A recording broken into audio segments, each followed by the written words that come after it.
સુરતના અડાજણ વિસ્તારમાં કૌટુંબિક કલેશમાં એક કરુણ અંજામ આવ્યો છે।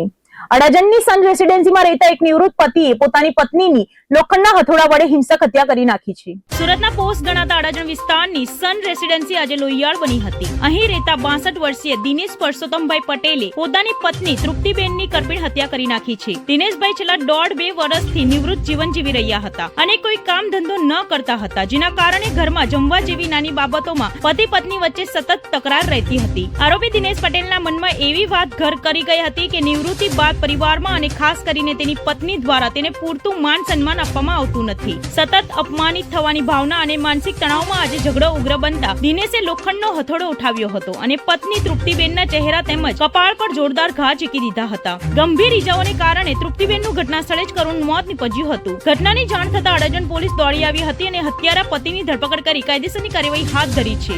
તારીખ 27/2/2026 ના રોજ આનંદ મહેલ રોડ અડાજણ ખાતે આવેલ સન રેસિડેન્સીમાં તૃપ્તિબેન પટેલ 54 વર્ષની ઉંમરના છે, તેઓની હત્યાનો બનાવ બનેલ।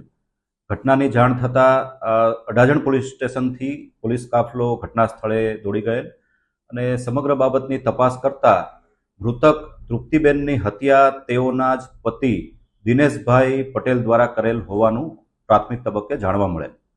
દીપકભાઈને એરેસ્ટ કરી તેની પૂછપરછ કરતા ઘરકંકાસમાં અને પોતે રિટાયર્ડ હોય, પોતે 64 થી 65 વર્ષની ઉંમરના હોય અને હાલમાં કોઈ દેખીતો કામધંધો ન હોય, ઘરના સભ્યો દ્વારા અને ખાસ કરીને મૃતક એટલે કે દીપકભાઈના પત્ની દ્વારા તેમને માન સન્માન ન અપાતા હોવાની બાબત તેઓના મનમાં ખટકતી અને આ જ બાબતથી તેમણે હથોડીના ઘા મારી અને પોતાની પત્નીની હત્યા નિપજાવવાની ઘટના બનવા પામેલ છે।